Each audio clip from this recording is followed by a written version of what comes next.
Hey, everybody, hope you're doing well today. This is the introductory and overview video of macroeconomics. The idea here is that you watch this before you begin your journey into the world of macroeconomics, where you go from the small micro to the big macro and start thinking about economies on a countrywide scale.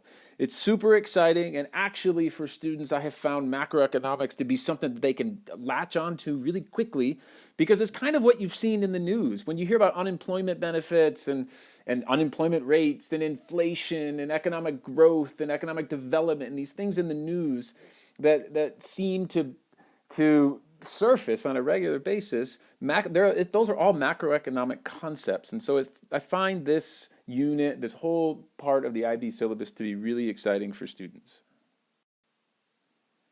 So here's what I want you to get in your mind ahead of time. Look, it's the government's job to be good parents of the country.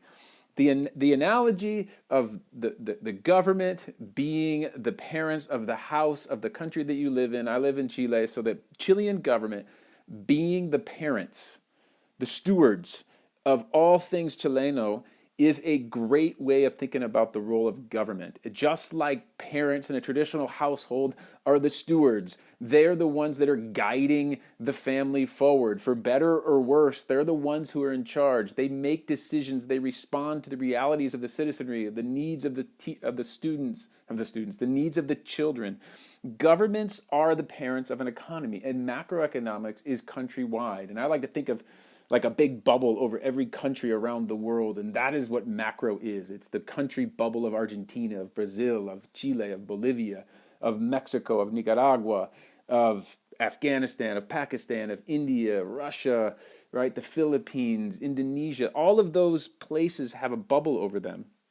And inside that bubble, the government are the ones who are responsible for dictating healthy objectives for their citizenry. And so in macroeconomic senses, there are four main objectives. Number one is economic growth. Every country should be responsible, right? Every government should be responsible for economic growth, which is a general increase in the incomes of people over time. They also are responsible for keeping the objective of a low level of unemployment. As you get into your unemployment studies, you'll realize that 5% unemployment is actually a really healthy sign for most societies. So the objective is not no unemployment, but that most people in society who want to get a job are able to find a job. And there's a natural rate of unemployment of about 5% that are made up of three different components that you'll get into. But the goal of the government is to keep a low level of unemployment. Likewise, the third goal is low and stable rate of inflation. That should say of inflation, not if inflation. Low and stable rate of inflation, which means that prices will rise at a predictable amount every year, and people can respond, businesses can respond in terms of paying their employees a little bit more. But the goal for government is to have a low and predictable and stable rate of inflation. Somewhere between 1% and 2% for most developed nations is healthy.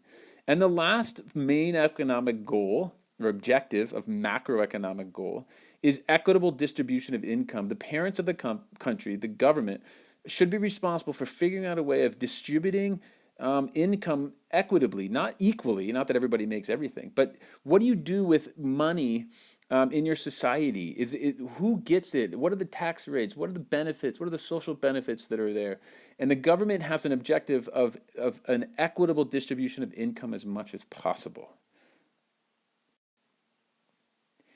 In this introductory series, called The Fundamentals of Macroeconomics, we're going to look at three main things. The first is the circular flow model, which is, if you've watched the videos earlier from Microeconomics, this is part of the foundational series of IB economics. We'll take a look at the circular flow model and how money and resources and products flow through an economy.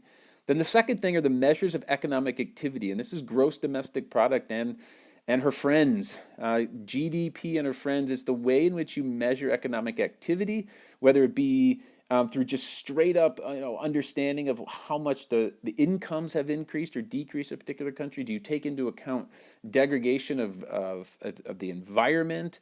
Many factors go into, is it per capita? go into calculating and measuring the economic activity. Of course, the way you measure something creates certain outcomes, so it's a pretty critical thing to understand.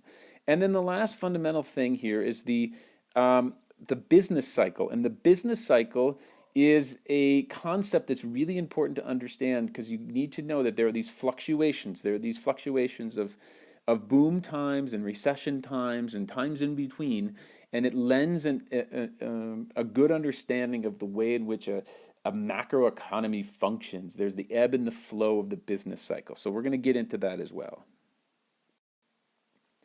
But before we move on, a transfer of language to macro talk. And Jason Welker nailed this. In his macroeconomics guide for introductory economics, he put together this chart, and I absolutely love it. Look at this column right here is the microeconomic concept. Okay, put next to the macroeconomic concept. Basically, you're taking words and changing them into something else. You're taking from a micro meaning into a macro meaning. You need to take a screenshot of this and save it. This is like gold for you. So in micro, we talk about markets. In macro, we're going to talk about the national economy as an entire market, right? So it examines all, in the macro sense, all of the economic activity taking place in a country. In microeconomics, we talk about demand. In macroeconomics, we're going to talk about aggregate demand, or AD, which is the total demand for a nation's output of goods and services. So we're going to have an aggregate demand and aggregate supply curve, similarly to we had a microeconomic demand and supply curve. But they mean different things, so there's a change of language. In micro, we talk about supply. In macro, we talk about aggregate supply, because we're talking about the total supply of goods and services by all the industries of a country.